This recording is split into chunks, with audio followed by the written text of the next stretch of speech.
folks. Well, it's me again.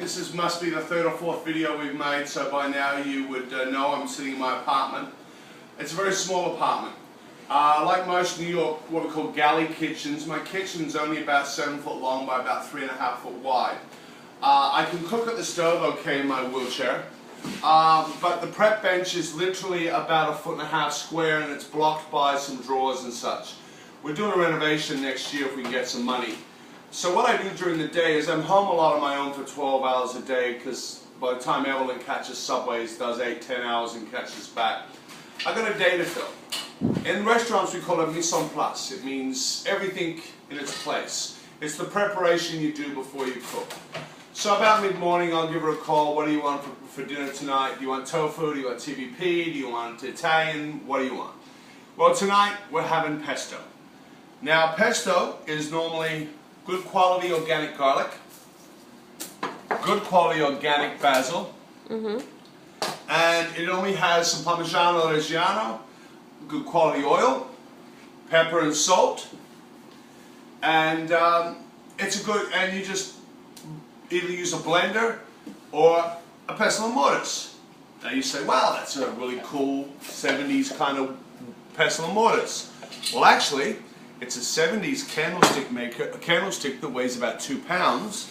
And if you had a relative who had parties in the 70s, that's a guacamole bowl, a chip bowl, whatever for parties. They were $1.50 each at a second-hand shop when they didn't have a lot of money. Hear the sound? That thing could kill you, and it makes great guacamole and it makes great pesto. So, time is of the essence. We only have under 10 minutes. So, a great quality, gluten-free, organic pasta from a shop that we use in Manhattan that we get our quality organic vegan foods from. It's also whole grain. So, I've cheated a bit. The pasta's already done. So, here we go.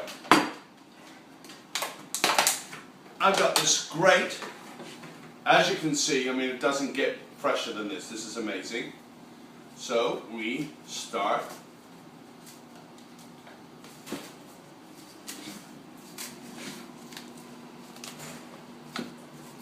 It gets a little bit rustic. I would normally take a little bit longer than 10 minutes to do this.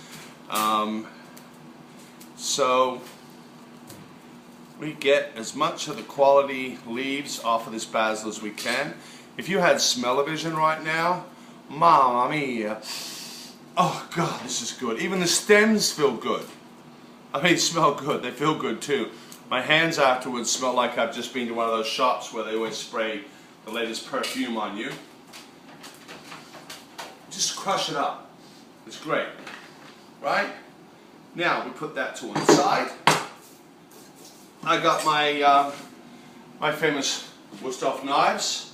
A lot of famous chefs have their own knife brand, but in reality, if you ask them, the best brand on the market, the most trustworthy,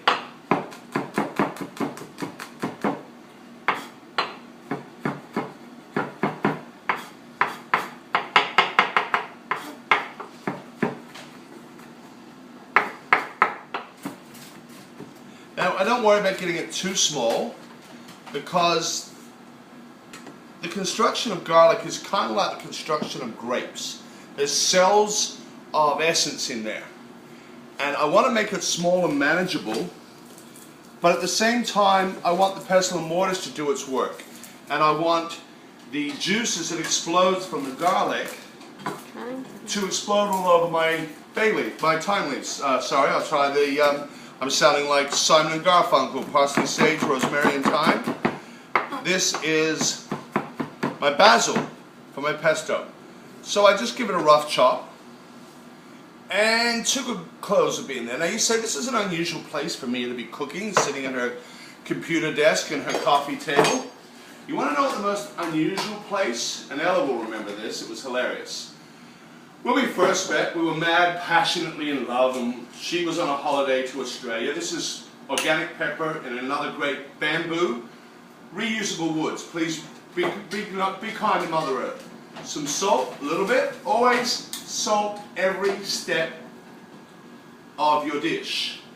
Uno, due, tre. The most unusual place ever cooked. When she met me, she'd already paid and prepaid for one of those non-refundable trips that tourists take, where they see everything, but they don't really see Australia because they get taken to all the BS places that aren't tourist spots. So we were in the middle of the biggest desert in Australia, about 1,000 kilometres from civilization, except for if you count tourist buses as civilization. And she gets hungry for pasta. Now I had a little 18-inch long Champion barbecue stove with a gas bottle about as big as that.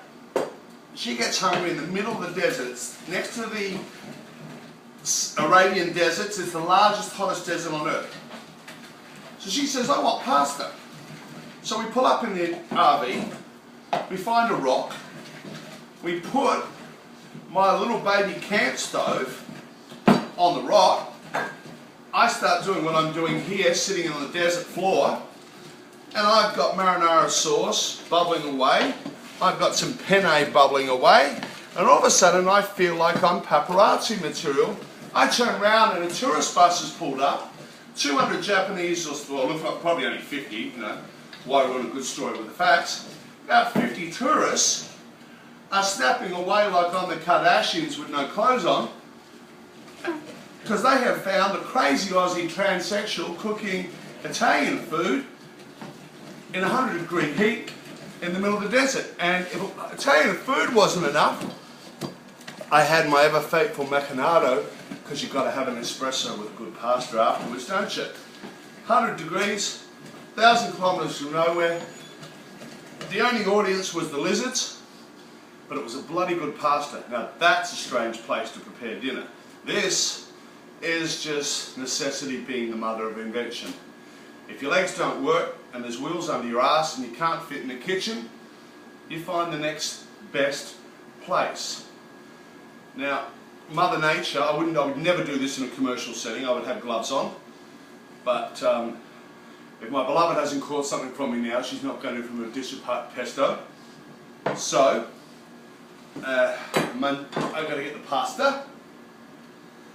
See that? Beautiful, fresh. It was only about a minute out of the stove when she started filming. If you could smell this, you know, this doesn't look like the jarred pesto, thank goodness. If it did, I think I'd kill myself. That you buy in supermarkets, and it doesn't look like the pesto that your housewives do in a blender. But you go to Puglia, Emilia Romagna, you go to any of the great Italian provinces, Napoli, Firenze, Roma. You go anywhere where they make a great pasta. And folks, as that wonderful goddess of cooking says, tutta tavola e mangiare. Grazie. Thank you for coming. And this is Mamma Mia's 8-minute vegan pesto. Come in and get a close shot of that as you finish off filming, Ella. It doesn't get better than that. And you've had it before. What does it taste like? Fantastic. Buon gusto, eh? You want to eat? Grab a bowl. Come on over. Catch the 7 train. Walk 3 blocks up and we'll meet you. But you bring the wine. In Australia we call it a kick on the door invitation. Your arms have got to be filled with the wine and the beer. So much so you can't knock, you've got to kick on the door. So come to my place sometime, have a bloody good bowl of pasta.